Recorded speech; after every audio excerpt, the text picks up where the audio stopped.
Okay, no more procrastinating, no more fun and games. I'm getting that damn Halloween special finished tonight.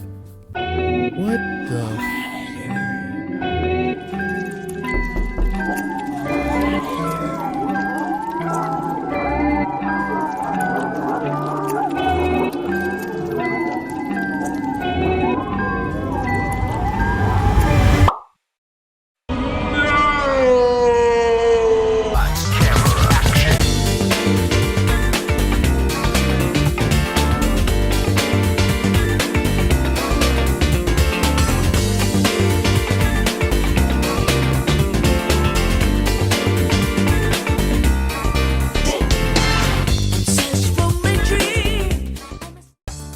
Halloween, a time for horror movies, candy, and dressing up like serial killers while pretending not to be one. That being said, one of my favorite parts of Hallows Eve is getting the shit scared out of myself. Usually, this fear lust can be satiated by a dark room, a good movie, or even a regular old scary story.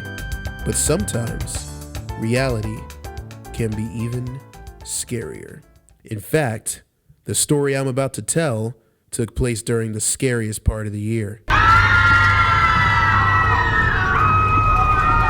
The end of any spring semester in college is one of the most anxious and stressful times for every student. Your finals are coming up, your grades are vacationing in the deep end, and you're slowly realizing how much time you actually have left to get your shit together before your GPA nosedives. One of the few stress relievers for me during this time were my friends Chris and Jeremiah. Almost every night we'd be somewhere on campus doing something we probably weren't supposed to. But one of those April nights was a little bit different.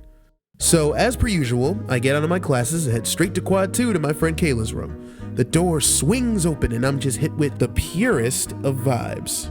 Kayla's giving someone a retwist, Nujabes is blasting on the speaker right next to some fine smelling candles, and Jeremiah's dancing in the mirror. This that good shit. We spend the next 2 hours just talking and chilling until a knock hits the door.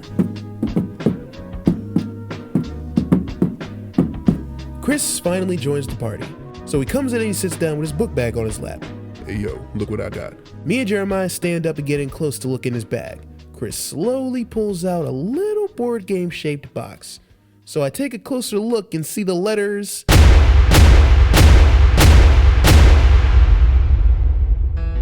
I know damn well this nigga did not just bring a Ouija board to a fucking function. So me and this dude Jeremiah, with all the common sense that Chris was lacking, take like 17 and 1 steps back. And just as we do, Kayla turns around and sees the bag. Now, Kayla's pretty small in comparison to the three of us, but when she's mad, her personality kind of turns into like She-Godzilla or some shit. So she starts screaming at this man to take that Oogie Boogie man crap out of her room. Chris's room was in the same building, so he just drops the bag off in his room, then comes back in like 5 minutes. And everything just goes right back to how it was before, full vibes. A few hours later, and now we're all chilling in my friend Malik's room. His room's vibe is different from Kayla's, but nonetheless exquisite. Like I said earlier, that good shit. All of a sudden, Chris gets a call on his phone, so he dips out the room to answer it. Malik's room is like 2 doors down from Kayla's, so he just kind of slides back in there to take the call. 20 minutes later, me and Jeremiah start wondering if Chris was still on the phone. So we walk into the hallway and get to Kayla's door. She had a latch on it so it wouldn't lock while she wasn't in the room since she left the keys in there. So we just helped ourselves in. Yo, who are you on the phone with for 25 minutes? The lights that wrapped around the room were suddenly all red, 3 or 4 candles were lit, and this Negro had his hands placed on the planchette, which was placed on the, you guessed it, the motherfucking Ouija board. And just as my eyes begin to process this betrayal of melanin, the lights turn back on and the candles go out. Everything in me told me to dip. Everything in me told me to dip, but I couldn't just leave the homie there tethered to a spirit, especially if he didn't already know how to get rid of it. I spent a majority of my formative years in a Catholic grade school, and one of the things we learned about was the history of multiple Middle Eastern religions, including Christianity, which absolutely bans the usage of the Ouija board. Back then, it was mandatory that we all studied why. So in an ironic twist, the kid who was raised in a church knew more about the rules of the Ouija board than anyone else in the room. So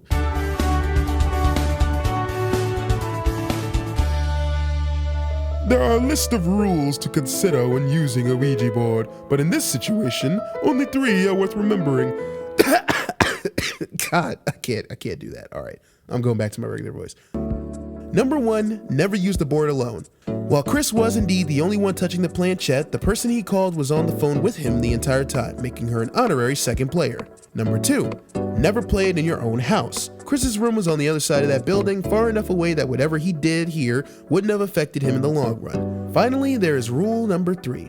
Don't end the session without saying goodbye to the spirit. That last rule was the one I was worried about the most, since if you didn't say goodbye before removing your hands from the planchette, you'd get possessed. So, as an act of bro bravery, I placed my hands on the planchette with Chris and we both wished the spirit goodbye.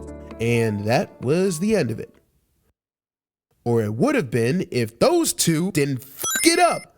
So Jeremiah came over and for some reason decided to hover his hand over the planchette, and Chris, like a certified dickhead, tapped the front of the piece, causing the back of it to touch Jeremiah's open palm. Now, me and Chris were fine since we said goodbye already, but Jeremiah didn't follow that one rule due to how fast the planchette was moved from his hand. Just after that, Kayla stomps right back in the room after hearing us scream at each other from the hallway and snaps at Chris to put the Ouija board again. And that was the end of it. We turned on some music and tried to cool back down. Everything seemed back to normal. Until I looked at Jeremiah. And this dude was just standing over the sink staring at himself in the mirror. At first I figured, hey, he's just checking himself out, making sure his fit is fitting, you dig? But then I peeped that he hadn't blinked in like 5 minutes. So I stand up. Gerbo?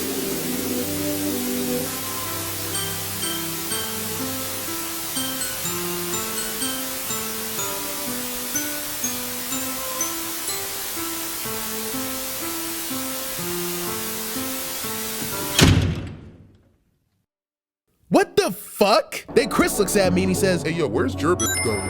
I don't know, probably going back to his room? But then I look down to see that he left his keys sitting on the desk. Okay, maybe he's not because he forgot his keys, I don't know.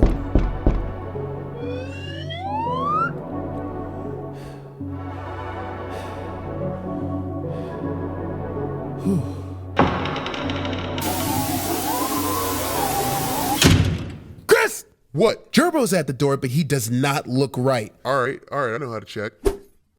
If he's good, he could block this. 1, 2, 3.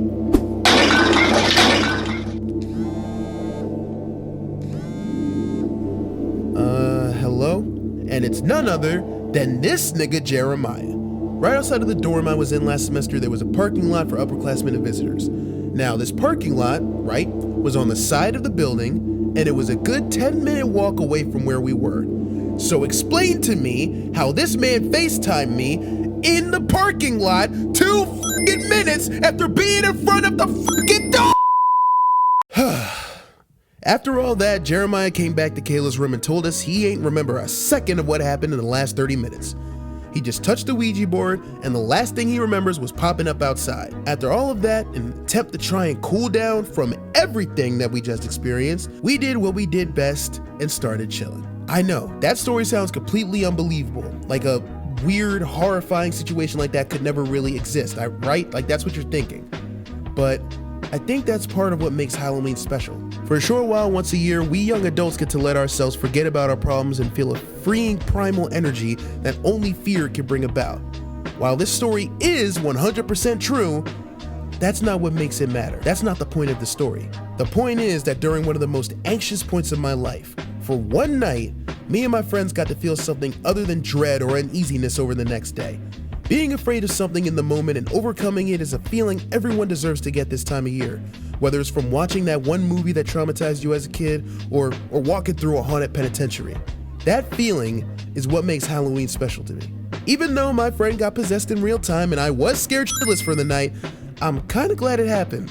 For one part, like I said, it helped me feel something different, and on the bright side, it gave me the opportunity to help some of you understand that maybe being afraid, especially around this time of year, isn't as bad as you think. Happy Halloween, gamers. Colors, twisted color, twisted color, twisted color, twisted color, twisted color.